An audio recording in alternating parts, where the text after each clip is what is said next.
Portanto, abra sua Bíblia lá em Marcos, capítulo 9. Nós vamos meditar nesse texto que vai do verso 14 ao verso 28. Marcos, capítulo 9, versos 14 a 28. Enquanto você procura o texto da palavra do Senhor, eu quero trazer à sua mente alguns momentos que nós passamos de sofrimento e que é comum a todas as pessoas.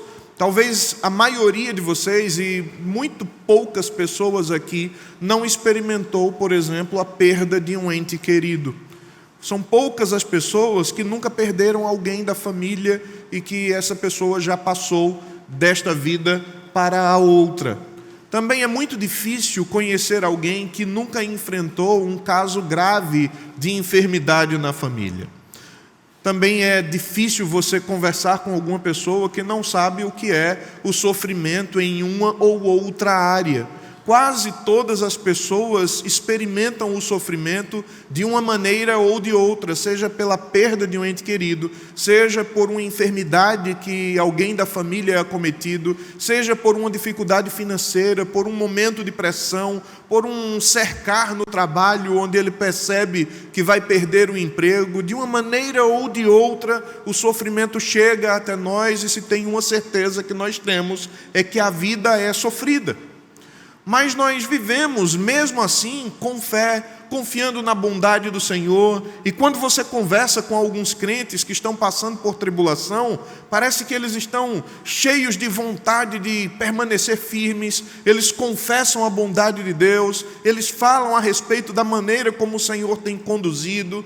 Quando nós vamos visitar algumas pessoas nos hospitais e são servos do Senhor, você vê como eles testemunham de que Deus tem cuidado, porque colocou uma enfermeira assim, colocou um médico assim, ou a medicação que ele precisava chegou de tal forma ou de tal forma, e nós conseguimos de uma maneira ampla perceber o cuidado de Deus, mesmo diante da adversidade, mesmo diante da tribulação, num detalhe ou em outro, nós conseguimos ver a boa mão do Senhor nos guiando, cuidando de nós. É assim comumente na vida dos cristãos. Mas nós precisamos reconhecer também que há momentos em que é mais difícil de manter a fé firme. Há momentos em que a gente começa a sofrer de forma mais intensa a pressão da adversidade, da tribulação, e a fé começa a minguar, e tem momentos, irmãos, que às vezes a gente quer realmente desistir de tudo, e a gente pensa que Deus não liga mais para nós, que Deus se esqueceu de nós, que Deus está cuidando dos outros, mas não se preocupa conosco. E tem aqueles que começam a duvidar até se Deus existe mesmo, porque a tribulação começa a machucar de uma forma tão intensa que é difícil continuar firme na fé. Pois bem, eu lembro que Deus, falando através do profeta Isaías, disse que jamais esqueceria do seu povo, e ele faz uma comparação, quando ele usa a figura daquela mãe que amamenta, e ele diz assim: pode a mãe que amamenta o seu filho esquecer-se do filho do seu ventre? De modo algum. E ele diz: então, do mesmo modo eu não posso esquecer de vocês, ainda que esta se esqueceste. Mesmo que as mães que amamentam esqueçam dos seus filhos, Deus é categórico em dizer que não esquece do seu povo. Mas pelo contrário, irmãos, às vezes nós temos uma dificuldade imensa de enxergar, uma dificuldade imensa de crer. O coração vai se tornando enrijecido pelas adversidades, os ouvidos vão ficando agravados e não conseguem ouvir sequer um conselho, uma orientação de alguém que chega para nós. E outras pessoas que olham para nós e começam a enumerar bênçãos que nós vivenciamos. Parece que nós olhamos e não conseguimos enxergar como tão abençoadas assim as coisas que os outros apontam, dizendo que são bênçãos em nossa vida.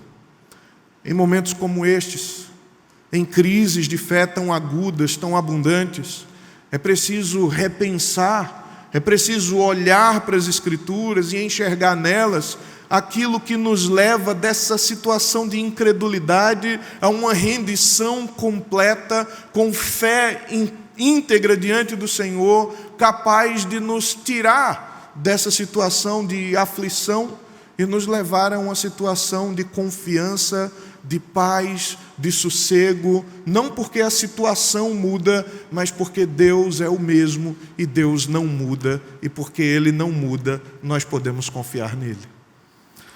Portanto, eu quero convidar você a ler comigo o texto de Marcos capítulo 9, dos versos 14 aos versos 28, numa dessas situações onde é difícil permanecer crendo, mas Jesus trabalha na vida desse pai aflito, de maneira que aquela incredulidade inicial se transforma em fé resiliente, fé intensa, capaz de se render à vontade dele ao final do texto.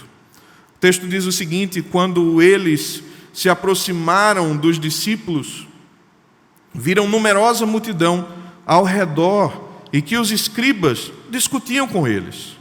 E logo toda a multidão, ao ver Jesus, tomada de surpresa, correu para ele e o saudava. Então ele interpelou os escribas: que é que discutis com eles? E um dentre a multidão respondeu: Mestre, trouxe-te o meu filho, possesso de um espírito mudo, e este, onde quer que o apanha, lança-o por terra, e ele espuma, rilha os dentes e vai definhando. Roguei a teus discípulos que expelissem, e eles não puderam. Então Jesus lhes disse: ó geração incrédula, até quando estarei convosco? Até quando vos sofrerei? Trazei-mo. E trouxeram-lhe. Quando ele viu a Jesus, o Espírito imediatamente o agitou com violência, e caindo ele por terra, revolvia-se espumando. E perguntou Jesus ao pai do menino: há quanto tempo isto lhe sucede? Desde a infância, respondeu. E muitas vezes o tem lançado no fogo e na água para o matar. Mas se tu podes alguma coisa, tem compaixão de nós e ajuda-nos. Ao que lhe respondeu Jesus: se podes, tudo é possível ao que crê. E imediatamente o pai do menino exclamou com lágrimas: eu creio, ajuda-me na minha falta de fé. Vendo Jesus que a multidão concorria, repreendeu o espírito imundo, dizendo-lhe: espírito mudo e surdo, eu te ordeno, sai deste jovem e nunca mais tornes a ele. E ele, clamando e agitando muito, saiu, deixando-o como se estivesse morto, a ponto de muitos dizerem: morreu. Mas Jesus, tomando-o pela mão, o ergueu, e ele se levantou. E quando entrou em casa, os seus discípulos lhe perguntaram em particular: por que não pudemos nós expulsá-lo? Respondeu-lhes: esta casta não pode sair senão por meio de oração e jejum. Vamos orar? Pai, nós louvamos o teu nome, Senhor. Nós bendizemos o Senhor porque nós sabemos que não importa o tamanho da nossa aflição ou da bonança que vivemos, o Senhor permanece o mesmo. As circunstâncias mudam, a disposição do nosso coração muda, a intensidade da nossa fé muda, mas o Senhor não muda. Portanto, ó Deus, abre os nossos olhos para que possamos aprender com esta verdade bíblica, com essa porção das Escrituras, e seja agora o momento da aflição, ou num momento futuro em que viermos a passar por coisa semelhante, que a nossa memória seja ativada pelo Teu Espírito, trazendo ao nosso coração essas verdades que são capazes de nos consolar e de nos impulsionar a uma vida de fé, independente das circunstâncias. Portanto, fala conosco, abre os nossos ouvidos para entendermos a Tua voz, e brada em nosso coração, pela voz da Tua palavra. É o nosso pedido a Deus em nome e para a glória de Jesus. Amém.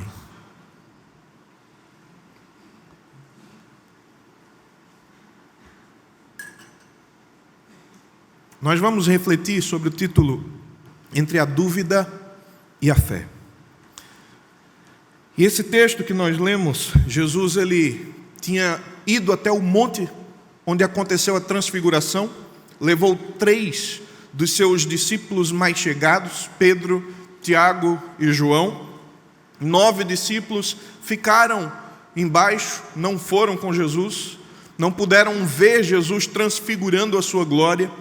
Mas quando eles estavam ali no monte, que Jesus mostra a sua glória, os discípulos ficam atônitos, impressionados com aquilo, jamais tinham visto coisa semelhante. De repente Moisés, Elias estão ali juntos, 3 figuras imponentes da religião judaica e agora mais ainda da fé daqueles discípulos, que somava toda a história do judaísmo com o mestre, o rabino, Jesus, o Messias, que eles criam e que estava ali acompanhando a vida deles. Eles queriam ficar ali. Pedro sugere fazer 3 tendas, mas depois os outros 2, que são também importantes, mas que agora saem de cena para dar espaço a Jesus, Moisés e Elias, eles saem, e Jesus fica, e uma voz brada dizendo: este é o meu filho amado, a ele ouvi. Jesus passa a ser o centro de toda a nossa atenção e de toda a nossa espiritualidade, e toda a lei representada em Moisés e todas as profecias representadas em Elias se curvam diante dele, se confirmam, se cumprem nele e saem de cena para que ele assuma todo o protagonismo da nossa história, da nossa vida, da nossa fé. Então agora os discípulos têm uma clareza a respeito de quem é Jesus, e eles, quando vão descendo do monte, eles perguntam a Jesus: por que é que os escribas, os fariseus, dizem que é necessário que Elias venha primeiro? Então é a primeira vez em que os discípulos reconhecem de uma forma mais clara, mais intensa, que Jesus é o Messias, o Filho de Deus, e que era necessário um cumprimento de uma profecia segundo os escribas e fariseus, e eles não conseguiam entender. Jesus explica que aquilo se cumpriu em João Batista. E no meio dessa conversa eles estão descendo, e quando eles se aproximam dos discípulos, dos outros 9 que ficaram, há uma situação estranha, uma multidão que cerca os discípulos e escribas que estavam ali debatendo com os discípulos de Jesus a respeito de algum assunto. Quando Jesus chega então até aquele local e a multidão vê que Jesus está chegando, tomados de surpresa, pois eles esperavam que Jesus fosse demorar ainda um pouco mais, eles agora se voltam para Jesus, já deixam os discípulos de lado, deixam os escribas de lado, se voltam para Jesus, e todo mundo indo até Jesus, os escribas também. Percebam que no começo do texto, os escribas estavam discutindo com os discípulos. Havia um debate aqui, havia um problema aqui. E esse problema, esse debate, girava em torno de uma situação que os discípulos foram incapazes de resolver. Portanto, quando nós olhamos para o texto todo e vemos a incapacidade dos discípulos, vendo Jesus então abrindo um diálogo com esse pai, e no final os próprios discípulos perguntando a Jesus por que é que em outras situações eles tiveram como operar sinais prodigiosos, mas naquela situação eles ficaram impotentes. Ao longo do texto nós percebemos que a caminhada cristã pode até incluir dúvida insolúvel, mas ela deve progredir para uma fé totalmente dependente do Senhor. E em que esse texto nos ajuda a solver as nossas dúvidas para elevar a nossa fé a uma fé dependente e operante? O texto ele fornece esse caso concreto, com elementos reais que nos guiam em solver as nossas dúvidas para elevar a nossa condição, às vezes duvidosa, a uma condição de uma fé operante e totalmente dependente do Senhor. E o primeiro dos elementos que nós vemos aqui é a impotência diante do problema, que é o assunto do debate entre os discípulos e os escribas. Estão aqui conversando porque eles já tinham, se você abre lá no capítulo 6 de Marcos, Jesus está dando orientação aos 12 que saem numa missão. E quando os discípulos voltam dessa missão dos 12, eles voltam felizes, alegres, e até dizendo a Jesus: olha, Senhor, os demônios se nos submetem. Nós orávamos e os enfermos eram curados. Do mesmo jeito que o Senhor fez para a gente ver, a gente fazia lá e acontecia. E aí Jesus até diz assim: ó, é verdade, Eu vi Satanás descer do céu como um raio, mas não se alegrem por isso. Alegrem-se porque o nome de vocês está escrito no livro da vida. Os discípulos já tinham experiência com isso. Os discípulos, eles tinham uma certa habilidade em operar sinais, em realizar prodígios, afinal tinham visto Jesus fazer e eles mesmos depois também tinham feito. O que é que aconteceu de errado? Por que é que nessa situação agora, esse jovem que estava nessa condição não pôde ser liberto pela ação dos discípulos? Vejam que agora a incapacidade dos discípulos gera nos escribas um debate. Primeiro, é possível que esses escribas estivessem mangando, gozando dos discípulos, porque eles não conseguiram fazer. E aí isso poderia comprometer a imagem que a multidão tinha a respeito de Jesus.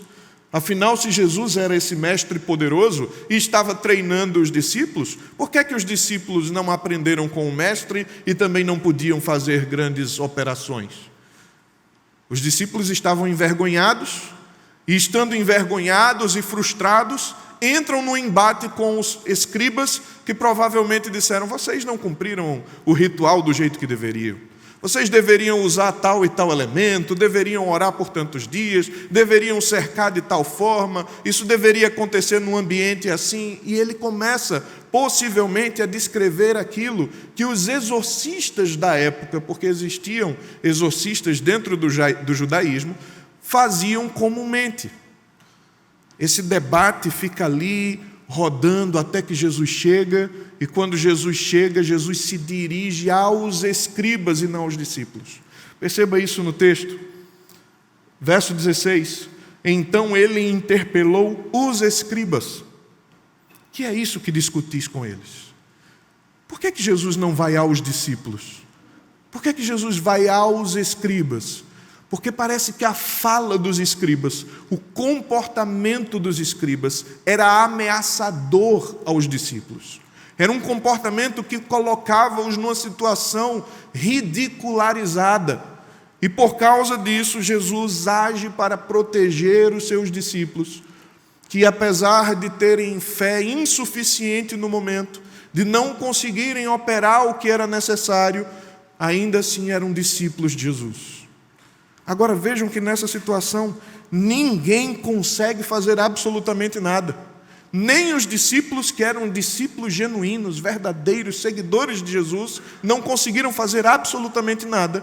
Nem os escribas, que eram aqueles homens inteirados da lei, copistas, que conheciam de cor todas as escrituras, também não puderam fazer nada. E ao invés de se compadecer daquele homem, daquele pai e daquele jovem, apenas aproveitavam da situação para zombar dos discípulos. Ninguém consegue fazer nada. A impotência toma conta do quadro, toma conta da situação. E vejam que o caso é um caso complexo, é um caso difícil. O texto narra que a situação daquele jovem era dramática, ele não ouvia e não falava. E isso não era uma surdez natural, uma surdez comum, como nós vemos nos nossos dias. Era uma surdez provocada por um espírito imundo. Não era algo fisiológico, era algo espiritual.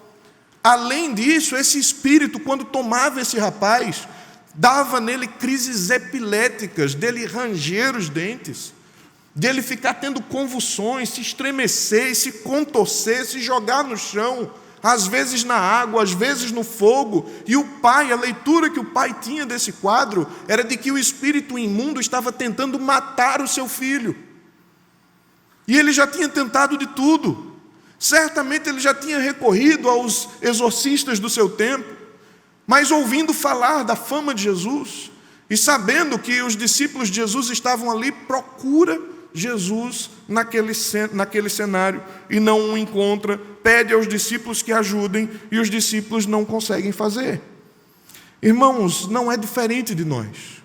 Há situações em que nós já estamos experimentados, habilitados, capacitados, e quando nós chegamos, nós rapidamente resolvemos o problema.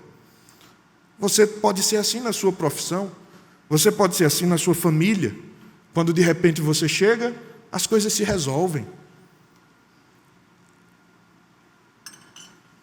Você está tão habituado a fazer certas coisas que quando você chega, as pessoas se tranquilizam.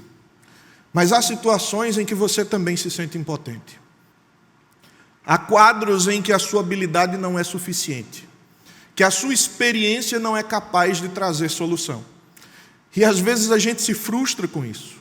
E essa frustração toma conta do nosso interior.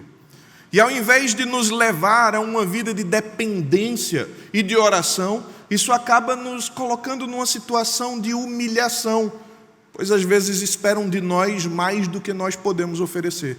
É por isso que Jesus vai aos escribas e se preocupa em cuidar dos seus discípulos. Mas então, como discípulos de Jesus, verdadeiros como somos, por que é que às vezes nós não conseguimos fazer a diferença diante de problemas reais? O ponto a seguir que nós devemos refletir aqui começa no verso 19 e é um confronto da fé daquele homem. Jesus então diz: ó geração incrédula, até quando estarei convosco? Até quando vos sofrerei? Por que Jesus expressa essa indignação com a incredulidade de todos que ali estavam? Jesus faz isso porque os discípulos não conseguiram fazer nada, porque o Pai não conseguia crer, porque os escribas sequer conseguiam se compadecer. Os três grupos ali presentes eram completamente inaptos, inábeis para resolver problemas complexos que estavam ali diante deles. Um pai sofrendo, um filho sofrendo, um pai que não consegue mais crer, discípulos que não conseguem resolver o problema, e doutores da lei que não conhecem nada na lei que possam ajudá-lo a resolver a situação. Essa incredulidade incomoda Jesus. Essa visão de que não é possível e que ali está terminado e que tudo que nós podemos fazer é esperar que esse espírito finalmente acabe com a vida desse jovem, não é algo que agrada ao Senhor, mas ele reage à incredulidade daquela geração como alguém que está queixoso de olhar para os homens e perceber que eles não conseguem depender de Deus, não conseguem ver em Deus a solução para os problemas. Irmãos, problemas existem, alguns maiores, outros menores. Mas o grande problema que existe em nossa vida é a nossa incredulidade. E talvez você diga: mas pastor, a gente está na igreja porque a gente é crente. Como é que você vai dizer que a gente é incrédulo? Bom, os discípulos eram seguidores de Jesus, mas não tinham fé suficiente. Irmãos, a nossa fé talvez seja suficiente para alcançarmos a salvação. Talvez a fé que você tenha seja suficiente para passar e enfrentar alguns desafios da vida.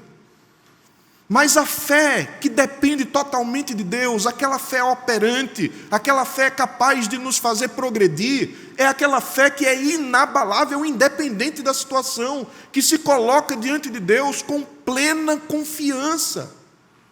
Confia nele independente do que acontecer. É preciso confiar com inteireza. Sabe quando o Salmo 37 diz assim: entrega o teu caminho ao Senhor, confia nele e ele tudo fará?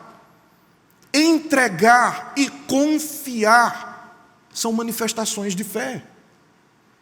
Sabe quando a gente abre lá em Hebreus 11 e vê aquela galeria de heróis da fé? Nem sempre o texto ali diz que eles fizeram grandes proezas, mas o texto diz que eles enfrentaram grandes desafios e permaneceram crendo. Portanto, alguém de fé, com o coração cheio de fé, não é aquele capaz de ordenar e as montanhas mudarem de lugar. Aquele que possui grande fé é aquele que continua confiando em Deus, dependendo de Deus, agindo de acordo com a vontade de Deus, independente das circunstâncias, e enfrenta os maiores desafios que a vida trouxer sobre ele, independente de qualquer coisa, Porque tão somente confia que Deus continua sendo o mesmo, cuidando, guiando e conduzindo a história. Se Ele é Senhor de tudo, se Ele é o Senhor absoluto, tudo o que acontece está debaixo do seu controle.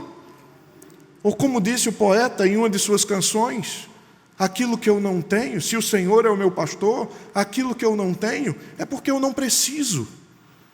Deus continua sendo o mesmo. Jesus se incomoda com a incredulidade daquela geração e então confronta agora a fé daquele pai. Veja, Jesus ordena que traga. Verso 20, trouxeram-lhe. E quando Jesus viu, esse espírito agita o menino, ele cai por terra, começa a se revolver e espumar numa crise convulsiva.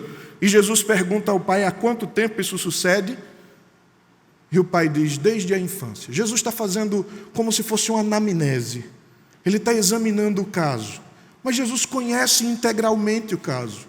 Jesus sabe exatamente todos os detalhes da situação. Mas Jesus pergunta àquele pai, porque aquele pai precisa ter uma clareza maior da situação e ter uma clareza maior de quem é o solucionador de toda aquela situação.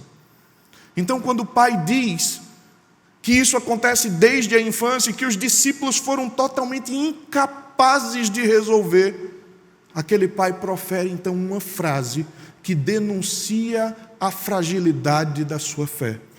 Veja como ele diz depois, no verso 22, muitas vezes o tem lançado no fogo e na água para o matar, mas se tu podes alguma coisa, tem compaixão de nós e ajuda-nos. Se podes. E aí Jesus faz um trocadilho, colocando aqui na cabeça dele quem é que pode o quê. Quem é que pode o quê? Porque diante daquela situação, os discípulos tentaram, os discípulos não puderam. E escandalizado, chateado, entristecido com a incapacidade dos discípulos, aquele pai também fica desconfiado. Se os discípulos não puderam, será que o mestre deles vai poder? Se tu podes fazer alguma coisa, tem compaixão de nós e ajuda-nos. Mas a resposta de Jesus, irmãos, coloca em xeque a situação. Jesus afirma, se podes, tudo é possível ao que crê.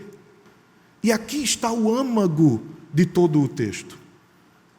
Porque se tudo é possível ao que crê, aqui não diz respeito à capacidade dos discípulos, não fala a respeito da capacidade dos escribas, não fala da situação do menino, não fala, na verdade, nem da situação do pai, mas fala do que uma fé operante é capaz de fazer quando depositada na pessoa certa. Quem pode crer, pode tudo.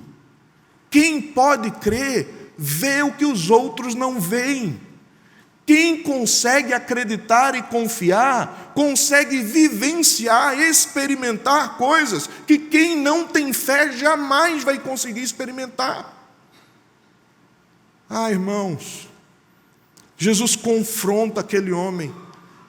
E essa fala de Jesus chega ao âmago da sua alma, penetra o seu coração, de tal forma que ele percebe quem ele é e agora se rende ao Senhor. E quando ele se rende, ele prontamente diz, eu creio, ajuda-me na minha falta de fé.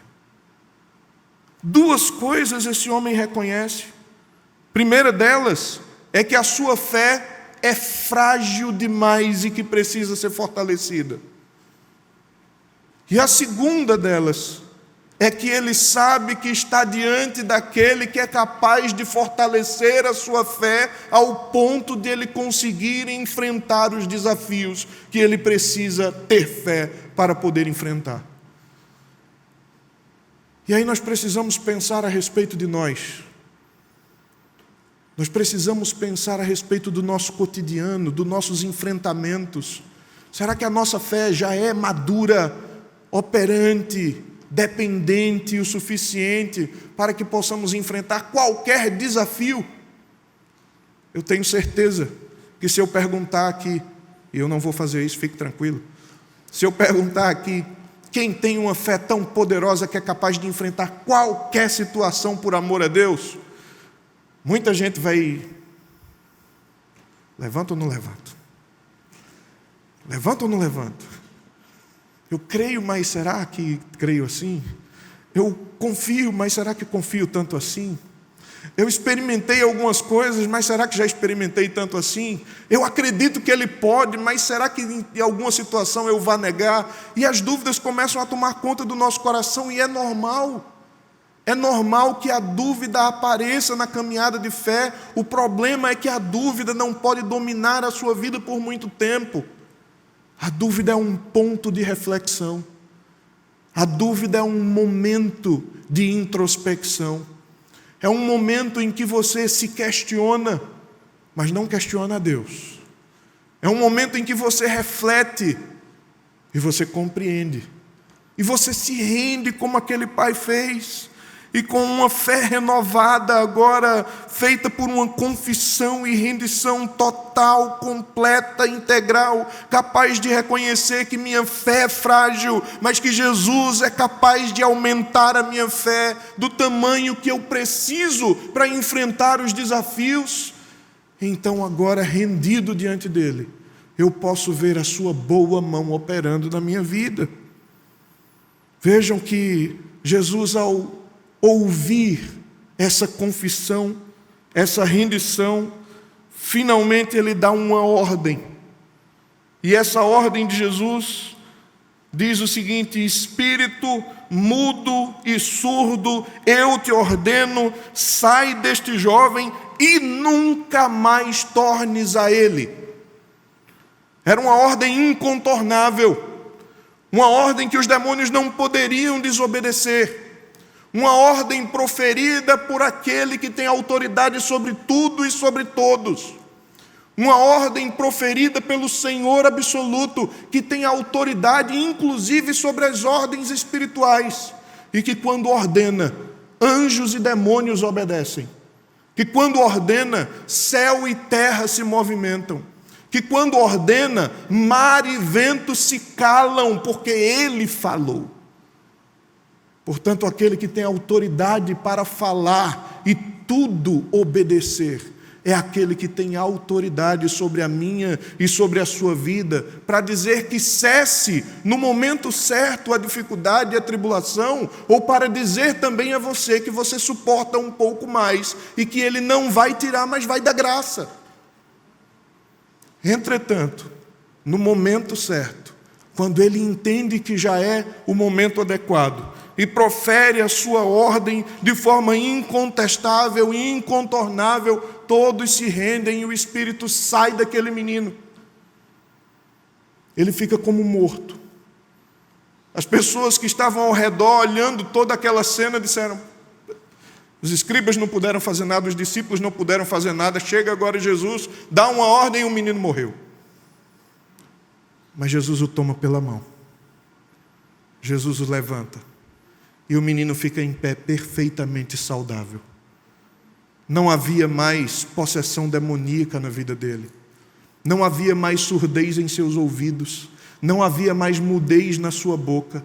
Não havia mais nenhum comprometimento do seu sistema neurológico. Ele não enfrentava mais as convulsões de antes. Não havia espírito tentando matá-lo, jogando no fogo e na água. Por uma ordem de Jesus, tudo mudou. Mas lembra quando é que a situação muda? Quando o pai rendido confessa sua incredulidade e pede ajuda ao Senhor para que fortaleça a sua fé. O texto continua, irmãos, quando Jesus agora entra em casa e tem um momento à parte com os seus discípulos. E agora os discípulos, ainda incomodados com a situação, e não compreendendo porque em outras vezes eles conseguiram fazer aquilo, mas dessa vez eles foram impotentes, perguntam a Jesus: por que não podemos nós expulsá-lo?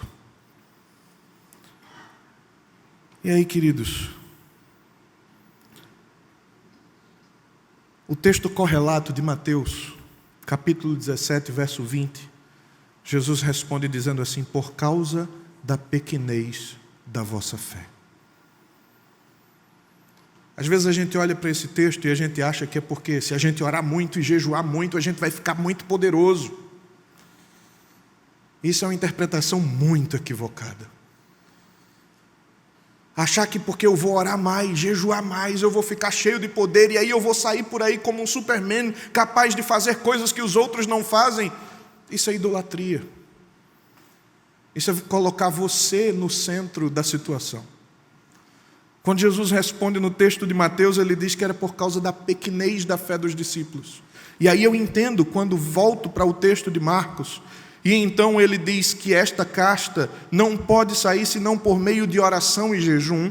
Oração e jejum não são instrumentos para torná-lo poderoso. A oração é um instrumento de quem é dependente.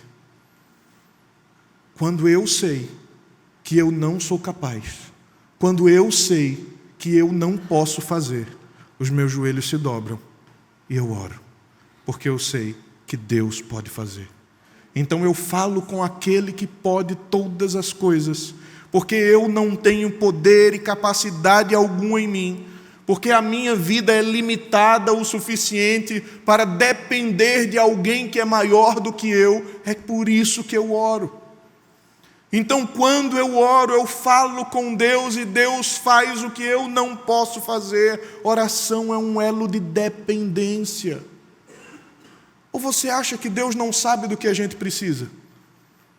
Deus sabe do que você precisa antes mesmo de você abrir a sua boca.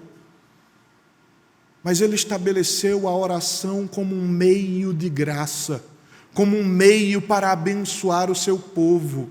É um instrumento de comunhão, de conexão entre você e Deus. É um instrumento de manifestação de dependência, onde você se rende diante daquele que é Senhor sobre tudo e que tudo pode fazer. Sem oração, não há comunhão com Deus. Sem uma vida intensa de oração, você prova diante de todos e das hostes espirituais que você é autoconfiante. O problema daqueles discípulos, sabe qual era? Eles já tinham feito aquilo. Lá em Marcos 6, eles já tinham andado entre pessoas, expelido demônios e curado enfermos. Eles já sabiam como fazer. E esse é o problema, quando a gente confia na gente.